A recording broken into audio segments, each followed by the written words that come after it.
Estaba metido hasta los codos en un lío de licencias que uno de nuestros ejecutivos había aprobado a ciegas cuando Gustavo, nuestro director ejecutivo, entró pavoneándose por el área de ventas como si acabara de ganar un maldito premio. Me dio una palmada en el hombro y sonrió como si fuéramos los mejores amigos. ¿Dónde estaríamos sin Javier?, dijo, lo suficientemente alto como para que toda la sala lo oyera. Hacedor de milagros. Eso tenía gracia, considerando que se había pasado toda la mañana hablando pestes de mí con el equipo de finanzas. Dijo que me faltaba visión estratégica y que debía mantenerme en mi sitio. Lo había oído palabra por palabra. Marisol, de finanzas, me reenvió accidentalmente su cadena de correos electrónicos. No dije nada, solo le dediqué una media sonrisa, asentí y volví a mi pantalla. Eso es lo que yo hacía. Arreglaba los problemas que nadie más podía tocar. Cubría cada decisión estúpida que tomaba su círculo íntimo, convertía desastres en victorias, evitaba que demandaran a la empresa, y él lo presentaba como si yo fuera una mascota, no el tipo que silenciosamente mantenía todo en funcionamiento. Justo en ese momento, tenía 3 incendios en mi bandeja de entrada. 1. Un contrato con un proveedor que se anuló porque alguien olvidó renovarlo. 2. Una integración de interfaz de programación de aplicaciones rota que nos hizo quedar como payasos frente a nuestro cliente más importante. Y 3. Un gestor de cuentas que dejó escapar una renovación de 18 millones de pesos. ¿Adivina quién tuvo que arreglarlo todo sin recibir crédito? Yo. No me quejé. Trabajé. Ese era el juego, ¿verdad? Mantener todo funcionando. No hacer ruido. Dejar que los payasos se llevaran los aplausos. Pero empecé a publicar en LinkedIn. Nada dramático, solo actualizaciones breves y claras. Una a la semana, solo resultados, recuperados 15 millones de pesos en renovaciones de clientes mediante reestructuración del backend. Sin nombres, sin culpas, solo hechos. Nota rápida antes de escuchar, comparte desde qué ciudad o país estás viendo. Esa única publicación recibió 3 mensajes. El primero, de un reclutador de la competencia. El segundo, del fundador de una startup preguntando si hacía consultoría. Pero el tercero era de un socio de uno de nuestros inversores. El mensaje era corto: trabajo impresionante. ¿Estarías dispuesto a tomar un café? Ahí fue cuando me detuve. Algo cambió. Llevaba años matándome a trabajar en la sombra, pensando que nadie se daba cuenta. Resulta que la gente que importaba no estaba dentro de este edificio. Estaban observando desde fuera, y lo veían todo. Después de ese mensaje del inversor, no me volví arrogante. Me volví más astuto. En la oficina, me convertí en el tipo al que llamaban cuando la casa ya estaba en llamas. ¿Ventas arruinó una negociación con un cliente? Javier, ¿puedes intervenir? ¿Atención al cliente dejó escapar otra renovación? Oye Javier, ¿crees que puedes echar un vistazo? ¿El proyecto personal del director de tecnología se cayó por tercera vez en 6 meses? Javier, te necesitamos en esta reunión. Nunca terminaba. Yo era su solucionador, su cinta adhesiva, su kit de parches, su póliza de seguro humana. Pero de alguna manera, seguía siendo solo analista senior. Sin equipo, sin aumento, sin presupuesto, sin cambio de título. Cuando se lo mencioné a Gustavo, se reclinó en su silla como si estuviera ponderando los secretos del universo. Eres la columna vertebral, Javier. Ponerte en una casilla de un organigrama solo diluiría tu impacto. ¿Diluir mi impacto? Esa era nueva. Traducción: nos gusta tener 3 trabajos por el precio de uno. Ahora cállate y vuelve a apagar incendios. Así que me callé y lo documenté todo. Cada semana, publicaba una actualización clara en LinkedIn. Nada llamativo, sin quejas, sin indirectas, solo lo que hacía. Relaciones con clientes estabilizadas tras la salida de un directivo. Cuentas inactivas recuperadas tras una mala comunicación ejecutiva. Objetivos del segundo trimestre rescatados tras errores de integración. Siempre presentado de forma neutral. Siempre centrado en los resultados. Nunca etiqueté a la empresa. Nunca lo hice personal. Solo datos. Y empezó a funcionar. No dentro de nuestro edificio. Gustavo no se dio cuenta o fingió no hacerlo, pero fuera, la historia era diferente. Empecé a recibir mensajes de gente que nunca había conocido, capitalistas de riesgo senior, líderes de operaciones, incluso algunas personas de empresas de capital privado de las que solo había oído hablar en anuncios de financiación. Gente que realmente construía cosas. Gente que sabía cómo era el trabajo de verdad. Ahí fue cuando caí en la cuenta. No era invisible. Solo era invisible aquí. Y nada lo demostró más que la reunión general del viernes. Gustavo comenzó con su habitual charla motivacional performativa. Estaba de pie frente a un estúpido letrero de neón por el que habíamos pagado a una agencia de diseño, vistiendo una sudadera con el logo de nuestra empresa y hablando como un tipo que presenta su tercera startup fallida. No son solo empleados, son guerreros, lean, dijo. No necesitamos bonificaciones lujosas. Tenemos determinación. Bebí un sorbo de mi café y miré fijamente mi pantalla. Siempre jugaban con los números. Decían que la empresa no había alcanzado los objetivos, pero la presentación para la junta mostraba una retención récord. Decían, recortes de presupuesto, y luego se gastaban 900.000 pesos en un rediseño de Slack y emojis personalizados. Dejé de perseguirlos, en su lugar, simplemente publiqué otra actualización.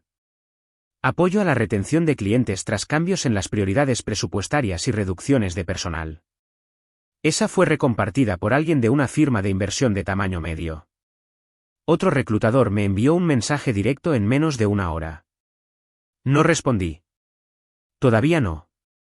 Pero seguí observando. La diferencia entre ser visto y ser valorado no es el trabajo, es el entorno.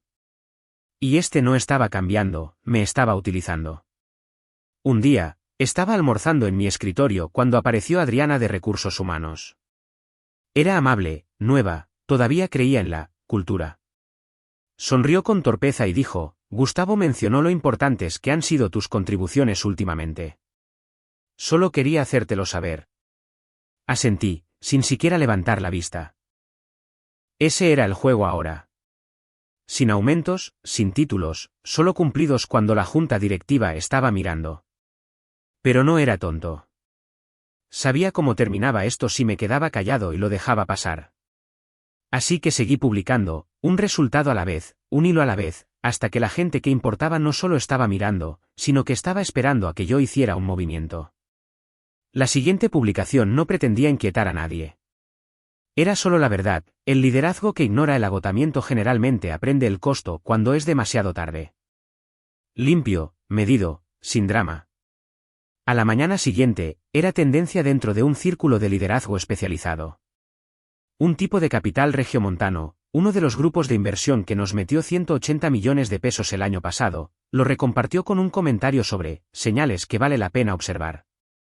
Entonces recibí el mensaje. Mónica Valdés, socia gerente de Capital Regiomontano. Publicación reflexiva. Me encantaría saber más en algún momento. Extraoficialmente. Leí ese mensaje 6 veces, sentado en mi camioneta fuera de la oficina con el motor apagado y el teléfono quemándome en la mano. Podría haber sido una trampa. Podría no haber sido nada. Pero respondí, encantado de charlar. Avísame que te viene bien. Eligió el martes al mediodía. Enlace de Zoom. Sin asistente, sin malabarismos de calendario, solo ella. No perdió el tiempo. Sin charla trivial. Tu publicación destacó entre el ruido, dijo. Eso es raro. Asentí, sin saber si debía agradecerle o prepararme para una advertencia. No estoy aquí en calidad oficial, añadió. Solo soy yo queriendo entender qué está pasando detrás del telón. Así que se lo conté. No la versión enfadada, no la versión de desahogo en un bar, solo hechos. Las decisiones las tomaba quien hablara más alto en Slack. La retroalimentación solo fluía hacia abajo. Los ascensos se basaban en lo cerca que te sentabas del ego de Gustavo. La rendición de cuentas era inexistente.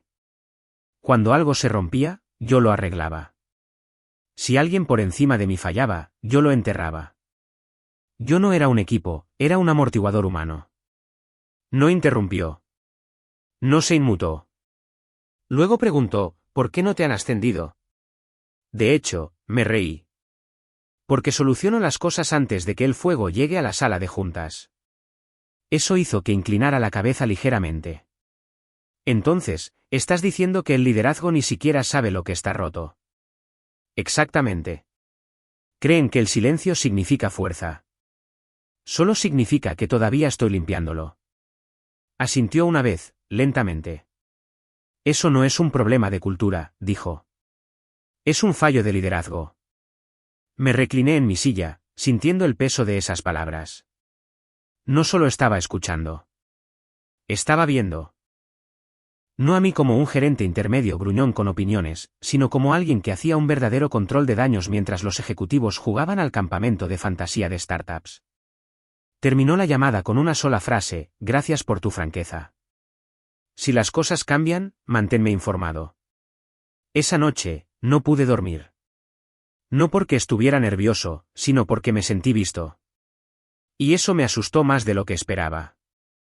Hasta ahora, pensaba que si trabajaba más duro, con más astucia, más rápido, alguien en la cima finalmente se daría cuenta. Que tal vez algún día me dejarían entrar. Pero Mónica no necesitó que yo le vendiera nada. Ya entendía la historia porque la había visto antes. Y la historia siempre termina de la misma manera, con alguien quemándose por intentar mantenerlo todo unido. No lo dijo en voz alta, pero lo oí de todos modos. O eres parte de la historia ahora o parte de la limpieza después. Cerré mi portátil y me quedé mirando el techo en la oscuridad, oyendo la voz de Gustavo en mi cabeza. Eres la columna vertebral.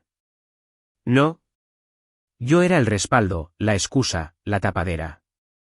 Y esa ventana estaba abierta. La reunión general del viernes por la mañana pareció un mal espectáculo de improvisación.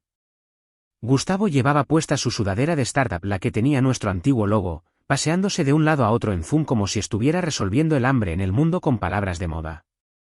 Hablemos de alineación, comenzó. Hablemos de responsabilidad. Hablemos de determinación. Silencié la pestaña.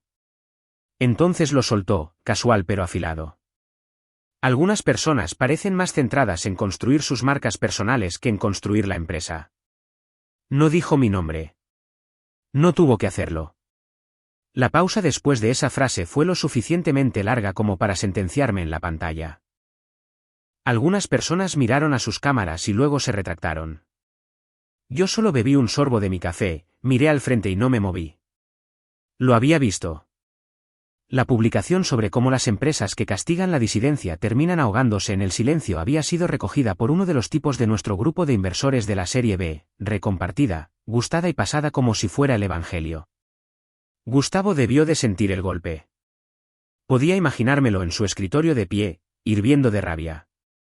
Sin una llamada de atención directa, solo miradas. Justo después de la reunión general, mi calendario empezó a llenarse. Sincronización rápida, puesta al día, reunión informal. 5 reuniones, todas vagas, sin agendas. Solo las pequeñas pruebas de lealtad de Gustavo. Seguí el juego, sonreí, asistí a las reuniones, no dije nada. Pero hice mi propio movimiento. Ninguna publicación nueva durante una semana, ni una. En su lugar, actualicé silenciosamente mi biografía de LinkedIn, ayudando a los líderes a ver lo que sus equipos ya saben. Breve, afilado. No un ataque, un espejo. Y funcionó. El lunes por la mañana, recibí el desglose de mi bonificación, un 15% más baja de lo prometido. Sin justificación, solo un nuevo número y una línea que decía, pago ajustado. Ni siquiera parpadeé. Hice una captura de pantalla del correo, taché los números y se lo envié a Mónica. Asunto, ajuste. Su respuesta llegó 3 minutos después. Entendido. Nos encargaremos a partir de ahora. Esa misma tarde, Gustavo me escribió directamente, ¿podemos charlar un momento? Sin saludo, sin emoji, solo 5 palabras en una reserva de calendario. Hice clic en, quizás. Él respondió con una reacción de pulgar hacia arriba. No respondí. En su lugar, cerré mi portátil y conduje hasta el mismo aparcamiento de la gasolinera donde me senté la primera vez que Mónica me escribió. Aparqué bajo la misma luz parpadeante, simplemente respirando, porque sabía exactamente lo que estaba sucediendo ahora. Había dejado de ser un escudo. Y para Gustavo, eso me hacía peligroso. No estaba enfadado porque yo publicara. Estaba enfadado porque me habían notado. Me había salido del guión. Ya no estaba jugando al empleado agradecido. Estaba diciendo la verdad, en voz baja pero clara, y la gente con dinero estaba prestando atención.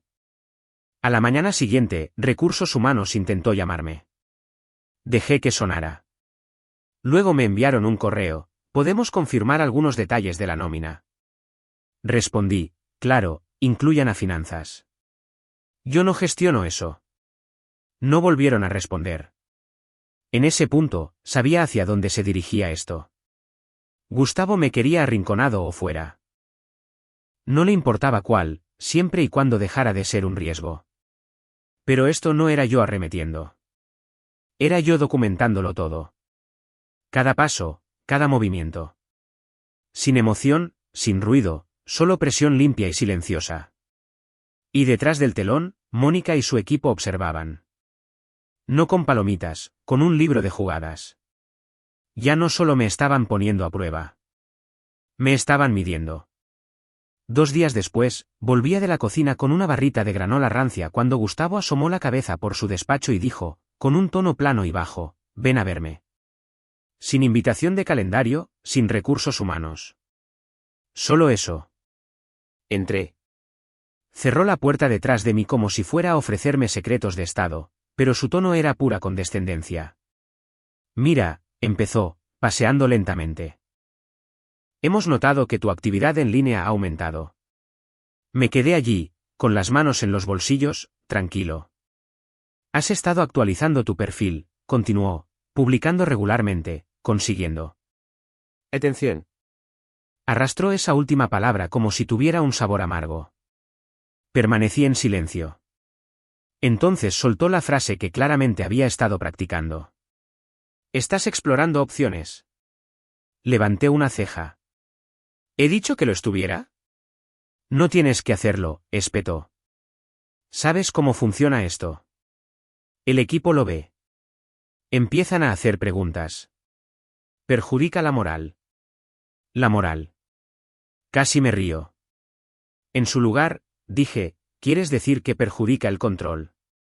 Parpadeó pero mantuvo la sonrisa, la petulante que usaba cuando creía tener la sartén por el mango. Solo recuerda, dijo, acercándose, ¿quién te dio esta oportunidad? Eso fue la gota que colmó el vaso. Lo miré por última vez y salí. Sin reacción, sin drama, simplemente me fui. Pero no me estaba alejando. Estaba avanzando. Fui directo a mi coche, saqué el teléfono y escribí: en algunas empresas, la verdad se convierte en un riesgo. La perspicacia se castiga. A veces te despiden antes de ser libre. Lo publiqué, cerré la aplicación y arranqué el motor. Para cuando llegué al segundo semáforo, la publicación ya tenía una docena de me gusta, pero solo uno importaba: Tomás Rivas, de Capital del Bajío, inversor principal en nuestra serie B. Sin comentarios, solo un discreto me gusta. Ese nombre lo cambió todo. Ese simple clic de Tomás fue más ruidoso que cualquier cosa que yo hubiera dicho. No era solo aprobación, era una toma de posición. Había visto lo que estaba pasando. Y al darle a me gusta, le dijo a todos los demás que él también lo había visto. El mensaje ya no era sutil. No estaba jugando a la defensiva. Estaba jugando para ganar. En la oficina al día siguiente, Gustavo me cruzó en el pasillo y no dijo una palabra. Ni sonrisa falsa, ni saludo forzado, solo una mirada rápida y un andar más rígido. Parecía alterado, y eso importaba porque Gustavo solo entendía 2 cosas: control y percepción. Y en ese momento, estaba perdiendo ambas. Esa tarde, me sacaron de una importante reunión de estrategia para la que me había preparado toda la semana. Sin explicación, simplemente fuera de la lista de invitados. En su lugar, recibí una reserva de calendario para una reunión individual con recursos humanos, la misma mujer que había ignorado mis 3 últimos seguimientos sobre compensación. La trampa se estaba cerrando. Podía sentirlo. No iban a despedirme ruidosamente. Iban a hacerme irrelevante primero, aislarme, dejarme sin recursos, hacer que pareciera que me fui por mi cuenta. Pero yo ya había visto ese libro de jugadas antes, y tenía el mío propio. Esa noche, no publiqué nada llamativo. Simplemente abrí un documento y empecé a alinear cronologías, tratos que salvé, clientes que recuperé, errores que cubrí y quién los cometió. Fechas, pruebas, recibos. Porque si Gustavo quería una salida silenciosa, iba a tener que luchar por ella. Y si aún no lo sabía, pronto lo sabría. A la mañana siguiente, recibí un mensaje de texto de alguien de recursos humanos. No por la vía oficial, sino desde un número desechable que usaba cuando las cosas se ponían feas. Gustavo está intentando despedirte por una causa justificada, decía. Es por violaciones de las redes sociales, igual que lo que hizo con Marcos. Me quedé mirando la pantalla. Marcos era nuestro mejor ingeniero, el tipo que prácticamente construyó el producto principal. Lo despidieron hace 6 meses después de oponerse a un lanzamiento de una función apresurada. Lo llamaron problemas de cumplimiento. Todo el mundo sabía que era una venganza. Ahora estaban desempolvando la misma excusa para mí. No entré en pánico. Me preparé. Para el almuerzo, tenía una nueva publicación lista, quirúrgica, no ruidosa pero letal. La disfunción más ruidosa es a menudo la que castiga a los que dicen la verdad en silencio. Sin etiquetas de empresa, sin nombres, solo precisión. Los comentarios llegaron rápido. Unos cuantos asentimientos vagos, algunos aplausos de solidaridad. Pero yo no estaba mirando las reacciones. Estaba observando el silencio. Gustavo no respondió. Nadie de la dirección lo hizo. Esa fue la señal. Cuando el poder se asusta, se calla. A la mañana siguiente, intenté iniciar sesión en Salesforce. Bloqueado. Sin aviso, sin mensaje, simplemente desaparecido. Esa fue la luz verde. Me senté, abrí el documento que había estado construyendo durante semanas y lo pulí. 3 páginas. Asunto, resumen de salida, registro de riesgos internos, presentación final. Lo mantuve conciso. Sin emoción, solo hechos, cronologías de tratos, manipulación de presupuestos, encubrimientos de pérdidas de clientes, un puñado de correos reenviados que mostraban alertas de escalada ignoradas y plazos de cumplimiento incumplidos. Cada uno de ellos con marca de tiempo y fuentes de origen. Lo envié con copia oculta a mi correo electrónico personal, luego lo dejé en la papelera de mi correo del trabajo y lo dejé reposar. Unas horas más tarde, durante la desactivación de mi cuenta, un técnico de informática junior lo marcó. Creyó que estaba haciendo su trabajo. El departamento legal lo leyó. Luego lo hizo la junta directiva.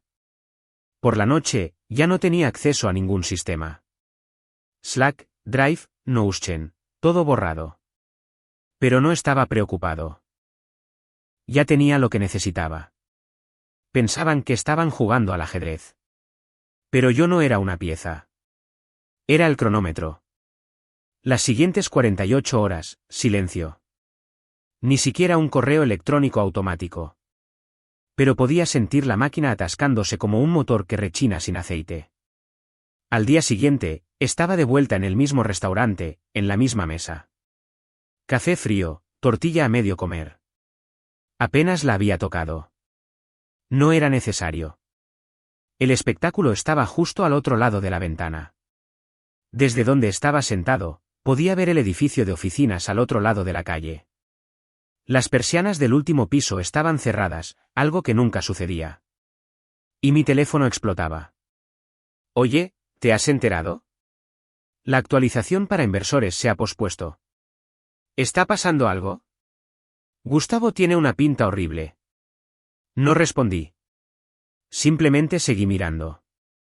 Para el mediodía, la hoja de términos de la serie B estaba fuera de la mesa. Cancelada. Sin contraoferta, sin retraso, simplemente desaparecida. Las llamadas de ventas se cancelaron. Los compradores se asustaron. Unos cuantos tratos que ya estaban tambaleándose se vinieron abajo. A las 2 de la tarde, el equipo recibió el correo, la presentación para inversores de hoy será reprogramada. Se darán más detalles. Sabía lo que eso significaba. Luego, el golpe de Gracia, capital del Bajío, emitió una declaración pública. Breve, seca y mortal. Pausamos futuras inversiones debido a la inestabilidad del liderazgo y la desalineación interna. Traducción, vemos la podredumbre y no vamos a pagar para sostenerla. Terminé mi café. Todavía frío. Dentro, Gustavo estaba perdiendo el control. La noticia se extendió rápidamente. Primero, culpó a la vicepresidenta de operaciones, dijo que no había escalado las preocupaciones con la suficiente rapidez. Luego atacó a nuestro diseñador principal, afirmando que los retrasos en el producto debilitaron la confianza de los inversores. Al día siguiente culpó a Slack, dijo que los problemas de visibilidad causaron mala comunicación. Sí, Slack. La gente empezó a evitarlo en los pasillos. Cada mensaje de Gustavo era de repente urgente. Cada reunión se reprogramaba 2 veces. Para el martes por la noche, su asistente, que había estado con él desde el primer día, renunció. Sin mensaje, sin despedida. Simplemente dejó su tarjeta de acceso en su escritorio y se fue. El miércoles por la mañana, la junta directiva llegó en avión. No para una sesión de estrategia. No para pensar en los próximos pasos. Aterrizaron temprano y fueron directamente al departamento legal. No a la sala de conferencias de cristal con kombucha y arte de startup en la pared. Al departamento legal. Planta baja, sin ventanas. La gente se dio cuenta.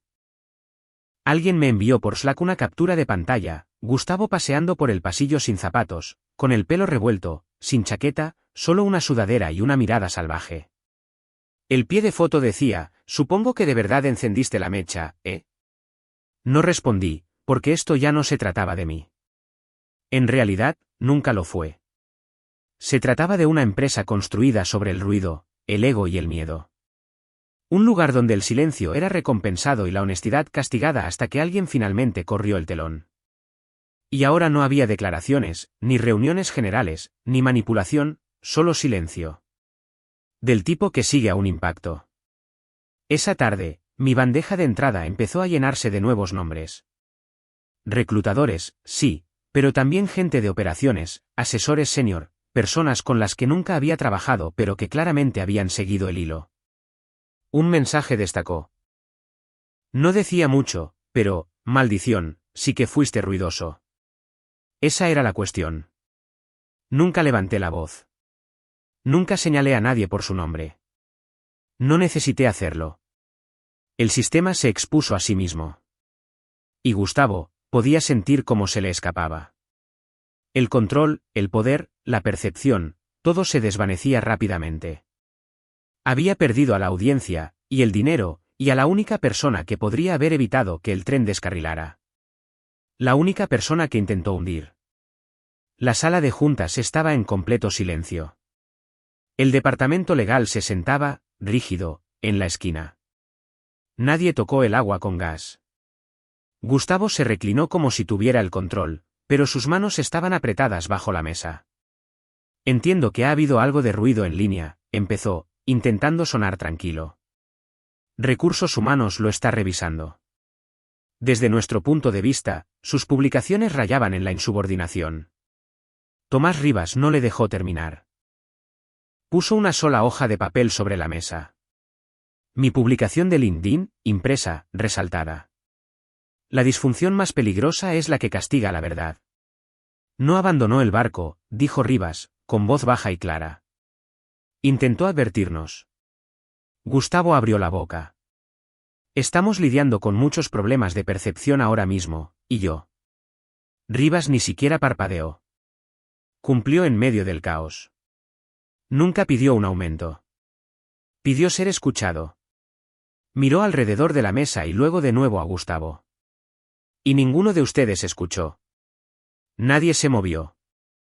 Nadie lo defendió. Incluso la directora financiera mantuvo la vista baja. Gustavo se aclaró la garganta, pero todo había terminado. Rivas cerró la carpeta, la golpeó una vez con los nudillos y se levantó. Nuestro dinero sigue a la confianza, dijo, y él es el único que tenía alguna. Al otro lado de la ciudad, Yo estaba en una cafetería en Michoacán y Ámsterdam, a mitad de un libro de bolsillo que llevaba meses queriendo terminar. Mi teléfono vibró. Un nuevo correo electrónico. Asunto: oportunidad para el Consejo Asesor de Cartera Cuerpo, nos honraría tener su voz en la sala. Sonreí, pulsé, aceptar, y volví directamente a mi lectura. Vientos silenciosos, consecuencias ruidosas. Que comience la reconstrucción.